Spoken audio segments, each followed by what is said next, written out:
Baudeli Montaz, nuestro amigo de la Cámara de Diputados, San Cristóbal. Bueno, muchísimas gracias, agradecido por la invitación que me hicieran. El más joven de los que estamos aquí, para mí es un gran honor. Pero cerca de mí, más o menos. Contraste ahí. No, yo no le estoy diciendo viejo a ustedes. Ustedes son jóvenes con edad acumulada. Exacto. Por eso dije soy el más joven. Yo hago que me tinto el cabello gris. Para verse como George Clooney. Miren, vamos a poner un poco en contexto, o quiero ponerlo en contexto desde la parte del diputado, del legislador, porque en el Congreso de la República Dominicana reposa el proyecto de ley de modificación 8701 que aquí mi colega senador, aunque yo tengo un nivel más bajo en la Cámara de Diputados, pertenecemos a esa comisión bicameral. Usted tiene el mismo nivel que yo. Esa comisión bicameral que estudia esa modificación de la ley de manera integral, que contempla el sector laboral, el sector salud y el sector de las pensiones de los dominicanos. Y también formo parte de la comisión especial en la Cámara de Diputados que se crea para la ley transitoria que provoca la erogación de este 30% de los fondos. Son cosas distintas. Una cosa es trabajar la reforma integral y otra es la modificación de la ley, porque la propia ley dice cómo se deben erogar los fondos y se necesita una ley transitoria para ese reclamo ciudadano del 30%. Y en este periplo que nosotros hemos hecho de las vistas públicas, es un proceso natural de las modificaciones de las leyes o de la creación de las leyes.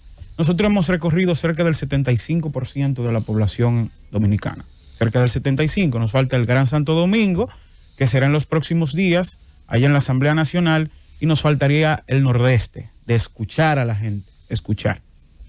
Y a mí me sorprende enormemente, muchas veces, personas que uno no se imagina que tienen esa capacidad, pero como decían aquí ahorita, el dominicano es sabio e inteligente, que probablemente esa gente se sepa mejor la ley que nosotros los que estamos llamados a reformarla por cómo explican técnicamente cada punto de esa ley. Y yo como joven legislador, de verdad que me siento sorprendido, pero a la vez muy orgulloso de esos ciudadanos dominicanos que van a esas vistas públicas, que parecería muchas veces que desde el Congreso, José debe también sentirlo, se tiene la experiencia o se dice que no se trabaja, pero la verdad es que se trabaja bastante.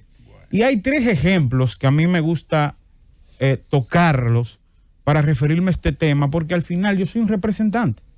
Hay cosas buenas, hay cosas malas, hay puntos que tenemos que asumir con mucha responsabilidad.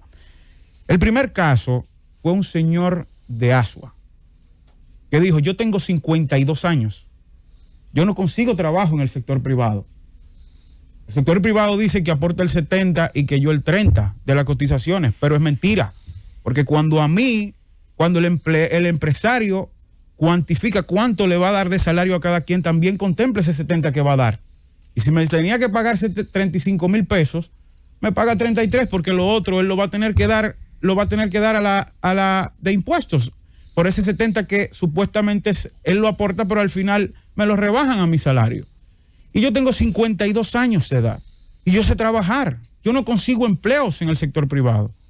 Pero para yo poder empezar a retirar mis fondos de pensiones, yo tengo que esperar a los 60 años. A los 60 años yo estoy muerto. Otro caso de Magalis en San Cristóbal, una joven que trabajaba en un salón formal aquí en la capital, la conozco porque es mi territorio. Me dice, Eddie, yo tengo 43 años. En este último año de pandemia yo perdí mi empleo. Con esos chelitos que yo tengo ahí, yo pongo un salón en San Cristóbal y emprendo. Yo tengo que tener la decisión de sí o no. Porque es probable que yo con esto pueda vivir, porque cuando llegue a los 60 tampoco voy a estar vivo. Y hay un caso que a mí me impactó considerablemente, que es el de Diloné, en la vista pública que hicimos en Santiago. Que Diloné dice, yo lo he escuchado aquí también a mis compañeros de panel decirlo, ¿cómo es posible que el 80% de los ahorros más las ganancias estén en un lugar donde no me genere ningún valor agregado, sino que el pago de eso sean mis propios impuestos? Yo me quedé sorprendido cuando él dice eso y me voy a revisar. Y cuando reviso me doy cuenta que el 80% de esos fondos, de esos 700 y tantos mil de pesos, están entre certificados del Banco Central y bonos de Hacienda en calidad de préstamos, que al final el retorno son los mismos impuestos de no solamente los trabajadores, sino de todos los dominicanos, porque son los que pagan eso. Entonces, esa serie de variables y esos acontecimientos que hemos estado viendo, porque es verdad que hay una parte de la población que sataniza las administradoras de fondos de pensiones, pero ¿cómo es posible que durante 20 años las administradoras de pensiones hayan decidido ahora explicarle a la población hacia dónde va mi dinero, dónde están mis recursos? Y esa realidad es lo que ha provocado lo que yo siempre digo, un problema de legitimidad social de las administradoras de pensiones. Y por eso es que hay gente en su legítimo derecho que reclama ciertas formas o que se cierren las cotizaciones, pero además hay un punto que a mí me gusta bien tocarlo, que es que a partir de abril, al menos yo me he dado cuenta, yo no sé si ustedes, es que ha iniciado la presión de la sociedad para el retiro del 30% de sus ahorros, porque ve esto como una esperanza, la única salida. Y cuando chequeo, que veo ese tema de presión, veo las noticias, analizo las redes sociales y me voy dando cuenta que es que a partir de esa fecha es que se desactivan los programas sociales que se activaron en emergencia para mitigar el problema pandémico.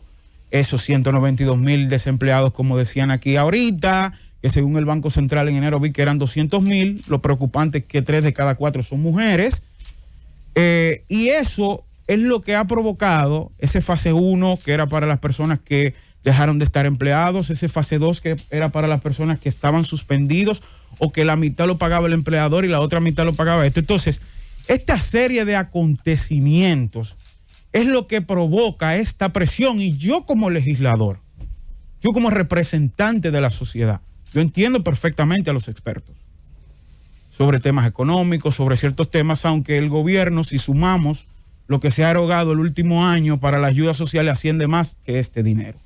Entonces, esa falta de legitimidad social que han tenido las administradoras de pensiones, que ellos tienen que hacer un mea culpa con la sociedad, esa desactivación de los programas sociales en pandemia, que ayudaban a mitigar el desempleo, que ayudaban a mitigar el alza de los costos de la canasta familiar, eso es lo que ha provocado esta realidad. Entonces, yo como legislador, como representante de la sociedad, que por demás, más de 100 diputados firmaron el proyecto de ley transitorio del 30%, ¿cómo nosotros le decimos que no a un Diloné de Santiago, desempleado?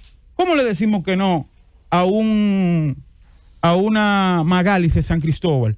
Pero ¿cómo le decimos que no a Alfredo, de 52 años en San Cristóbal, que tiene que esperar 30 años para poder recibir ese dinero, que va a partir sobre la base de un 23%, como decía Nayib, cuando yo como diputado con un solo periodo, cuando llegue la edad del retiro, voy a empezar con un 30%, y cualquier empleado público en este país,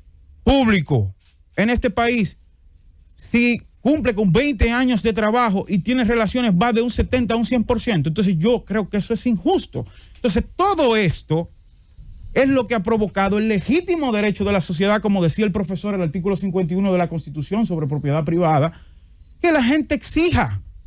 Entonces nosotros como legisladores, al final, lo que tenemos que buscar los mecanismos de poder provocar que la gente avance con este tema, porque los fondos que nosotros tenemos, que esos trabajadores tienen, lo ven como su esperanza, porque no tienen alternativa por la desactivación de los programas sociales y otras cosas que el gobierno ha dejado de hacer. Y es solo una parte.